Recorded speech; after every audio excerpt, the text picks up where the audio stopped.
war in Ukraine over the Russia's attack on the Ukrainians. Ukraine's deadliest female sniper, who had 10 confirmed kills, vowed to take on Putin again.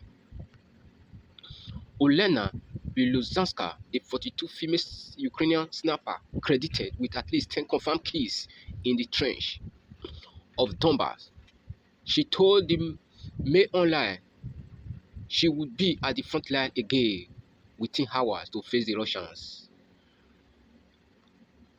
And a chilling video posted online of her picking off her target through a terminal imaging night site in 2017 showed the ruthless efficiency of her deadly craft. On the soundtrack, as a bird fluttered above the silent enemy trench 200 meters away, she is surprised to see two men crawling out of their position.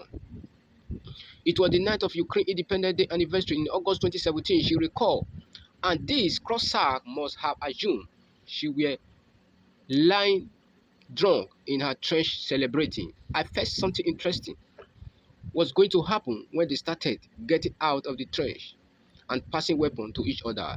The sobering footage showed one man crawling out of the trench into the crochet of Olena's rifle. Unable to believe her eyes, she exclaimed to her comrade, he got out. Look, look, look, crying. 20 seconds later, the image became more focused and her first shot rang out, targeted at the enemy soldier torso, swiftly followed by two more rounds. After the screen cleared following the gun muzzle flash, another soldier is seen laying over his comrade and he is similarly dispatched. Shortly afterward, another enemy combatant is seen emerging above the level of the trench and he is felled with a single shot, falling lifelessly backward out of sight. I shot 3 of them that night, said Olena. 2 of them were what we call cargo 200, an 07 military term for dead, referring to the label put on coffin, and the third was cargo 300 wounded. 5 years on, Olena, who was then a volunteer fighter but later joined the Ukrainian Marine Corps, has no qualm about any of the men she has killed and wounded in battle. I felt excited because that night, a unit of 6 people came out of their trench for the 2 of us. It does not happen every day. Moral anguish about the murder of the human and invented by people far from the war. An armed enemy is not a person but a target. You take up a weapon against my country. That is it. You are a target. If you don't take him out in time, he might kill you or one of your comrades. If I did not shoot in time and the target hide, that is when I feel angry at myself for missing my chance. And if the target is hit, I felt the pleasure of a job well done. She said she spared no thought for those unfortunate enough to come into her line of fire in fire. When the enemy crawled towards our position to kill me, does he think if I have a husband, parent, or kids? She said. Of course not, and I don't bother myself with stupid things either. That stuff is for book and movie. In real life, anyone who thinks along those lines in battle is already as good as dead. She came very close to being shot herself one night when a machine gun tracer bullet grazed her chest. The phosphorus chemical which allowed the round to be seen at night, shelling her flesh. I don't know if someone was looking after me that night, she said, but we all have our share of luck, I guess. She's cutting about Hollywood species of sniper. In the movie, it looks as if a sniper sees the eyes of the living human, but you cannot see the eye.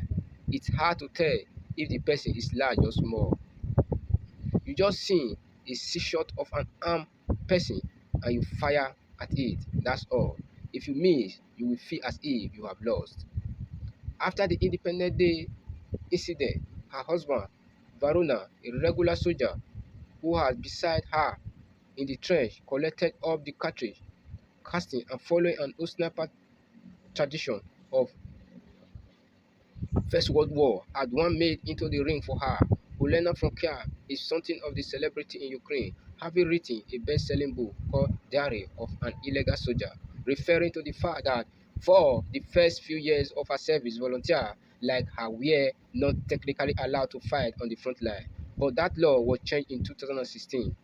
She was well known even before the war as her oppositional journalism found her under threat of imprisonment by the old hardline regime of Viktor Yanukovych, deposed in the 2014 Maidan Revolution. She also writes poetry, but find no contradiction between that and fighting, saying a creative nature require professionalism in everything, and this helped a lot in my work. Of course, I don't write poetry now.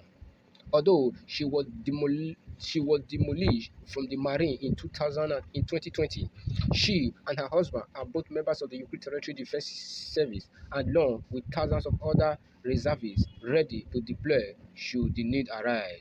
She believed that Putin will not order an invasion, and he too built up in pressure of intimidation.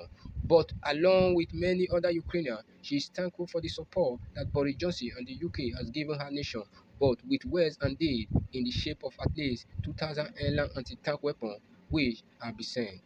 Ukrainians are now very grateful to Britain for military assistance, she said.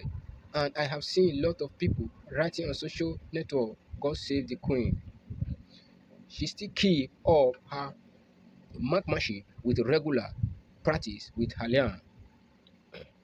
The traditional Ukrainian girl name she christened her Zipporah's Z10 rifle. A weapon is a living thing. It has a soul, she said. There is a Ukraine story about poet Halian, which is why I chose the name. The rifle is always being cleaned and adjusted and looked after like a spoiled child. But she does what I ask her to do.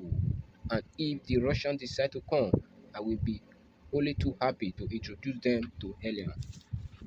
Now, what is your take on the war between Russia and Ukraine and the brave Helena, the snapper?